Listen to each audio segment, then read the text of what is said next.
আসসালামু আলাইকুম এভরিওয়ান, কেমন আছেন আপনারা? আশা করি আল্লাহর রহমতে সবাই ভালো আছেন। So welcome to EBF by live জিনের রাজত্ব পর্ব 9।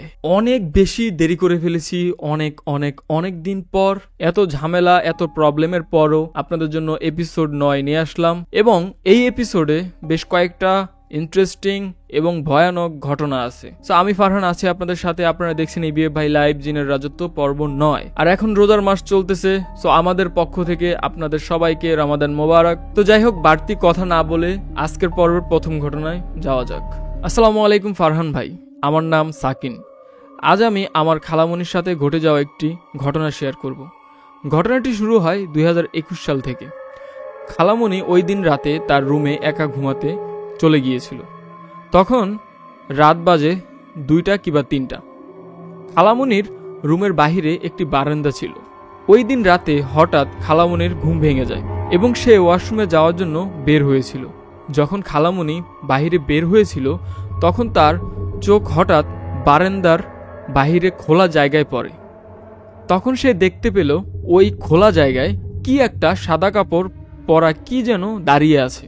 তখন সে তাড়াতাড়ি করে রুমে চলে যায়। সকালে উঠে আমার নানাকে এই ব্যাপারটা বলে।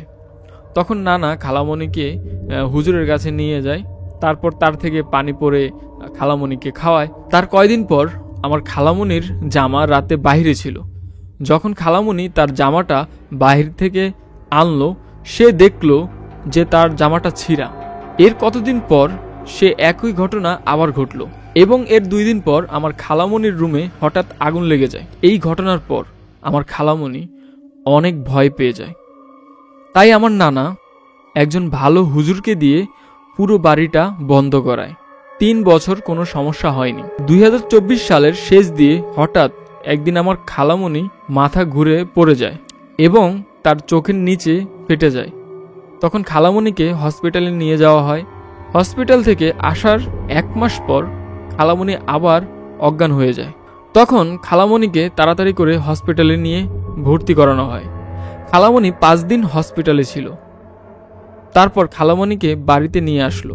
তারপর কতদিন সে ভালো ছিল, কিন্তু এর কিছুদিন পর খালামণির শরীর খারাপ হতে থাকে।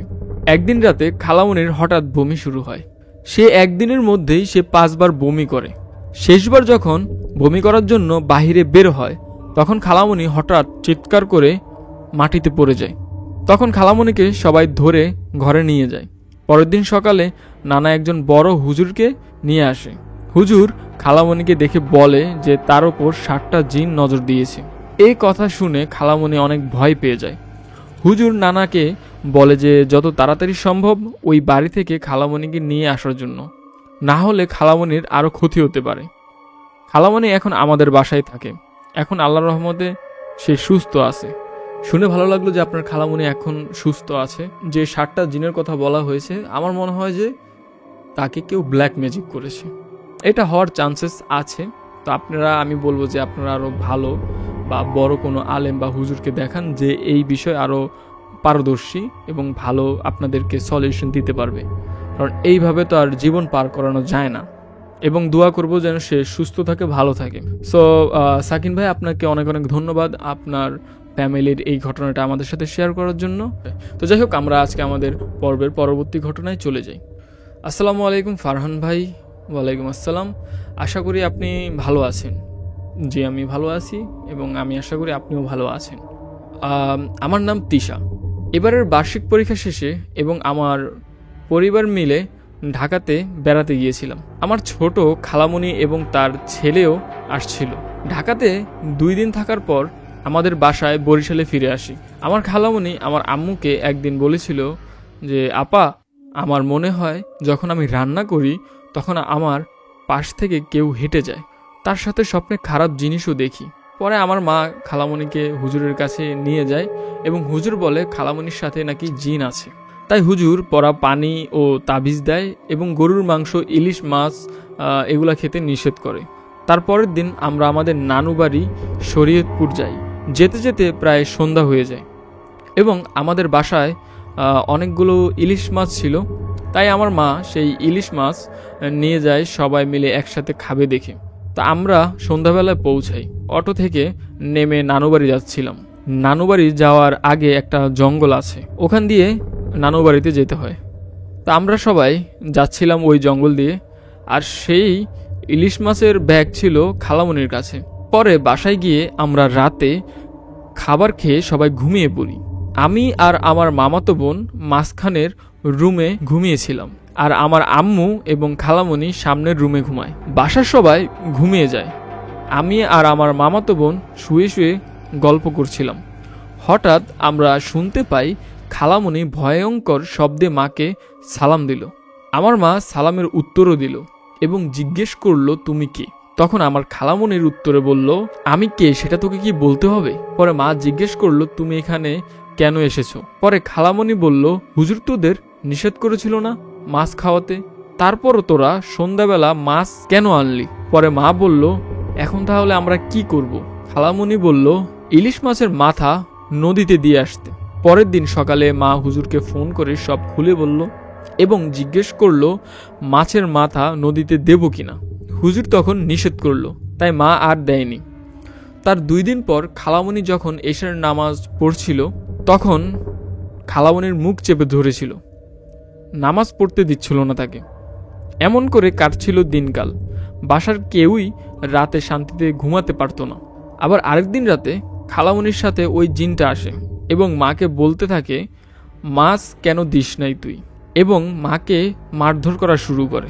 তারপর আমরা এতটাই ভয় পেয়েছিলাম যে রাতে আর ঘুমাতে পারিনি। তার কিছুদিন পর নানুবাড়ির ওইদিকে এক হুজুরকে এসব বলা হয় এবং সে আমাদের বাসায় আসে এবং খালামণির সাথে থাকা জিনটাকে তার মধ্যে প্রবেশ করায়।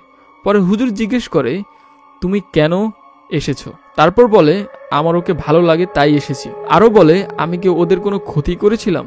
তাহলে ওরা আমার সাথে কেন এমন করলো? এবং তার সাথে বলে, ওকে ওর বোন, ভাই, বোনের জামাই মিলে বিয়ে দিল কেন? আমি তো অনেকবার ওর বিয়ে ভাঙছি। তারপর হুজুর জিজ্ঞেস করে, আর আসবে ওর সাথে? তারপর বলে, আমি চলে যাব, কিন্তু সুযোগ পেলে আবার আসব।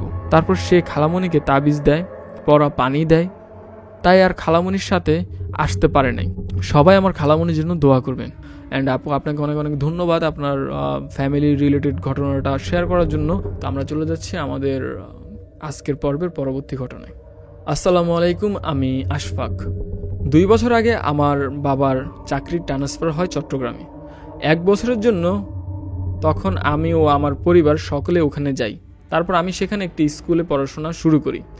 আমার স্কুলে তখন 2টি ভবন ছিল, আরও একটি ভবন বানানো হয়েছে, তবে নতুন সেই ভবনটি আর একটু দূরে। সেই ভবনটি আমার ক্লাসের জানালা থেকে দেখা যায়। তো সেই ভবনটিতে বিভিন্ন ভৌতিক ঘটনা আমরা দেখতে পাই। এভাবে চলছিল। হঠাৎ একদিন আমার ক্লাস 7-এর এক ভাই বলে, ওইখানে কি আছে তা আমি দেখতে যাব। তারপর সে সেখানে যায় ঠিকই, কিন্তু আর ফিরে আসে না। ফিরে আসে তার লাশ, সাথে একটা রাইফেল, যে ধরনের রাইফেল বাংলাদেশে নাই। তার 7 দিন পর স্কুলের সামনে থেকে এক আপু নিখোঁজ হয়ে যায় এবং তার লাশ পাওয়া যায় ওই ভবনে। পরে সেখানে পুলিশ আসে, আমাদের 6 দিনের ছুটি দেওয়া হয়। তারপর স্কুলে গিয়ে জানতে পারি ওই ভবনে যে রুমে লাশ পাওয়া যেত, সেই রুমটিতে নাকি 9 জনের আলাদা আলাদা রক্ত পাওয়া যায়।